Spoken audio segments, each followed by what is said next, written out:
¿Alguna vez has tenido la idea de lubricar tu grifo con ketchup? En este corto video te mostraré lo que hace el ketchup o la salsa de tomate. Asegúrate a ver el video hasta el final. Si tu grifo se ve así o peor, está muy calcificado y sucio, entonces puede limpiarlo con ketchup.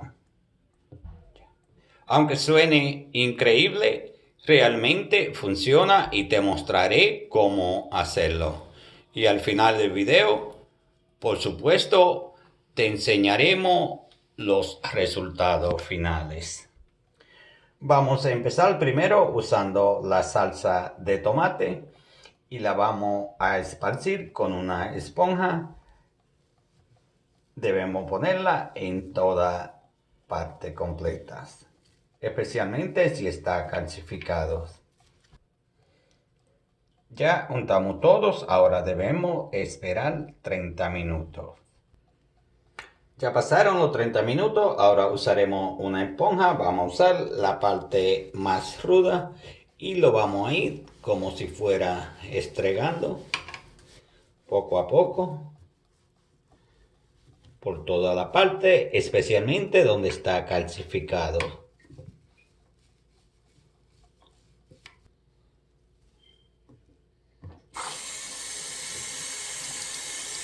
Vamos lavando la esponja.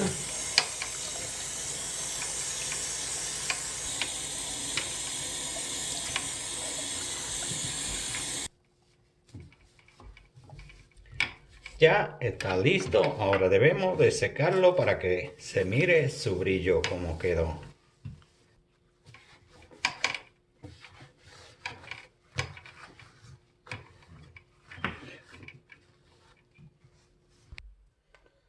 Así quedó, como pueden observar, como si estuviera nuevo.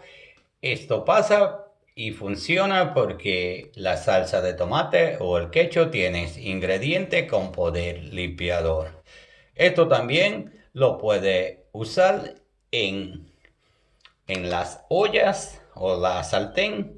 Lo puede usar en su lavaplato, en la cocina, en su baño y donde quiera le va a funcionar.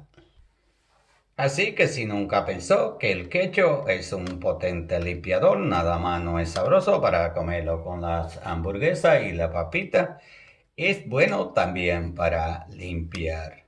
Si le gustó el truco, dele un me gusta al video y si no está suscrito, suscríbase. Aquí le dejo más videos y conexiones para que pueda ver video de la A hasta la Z.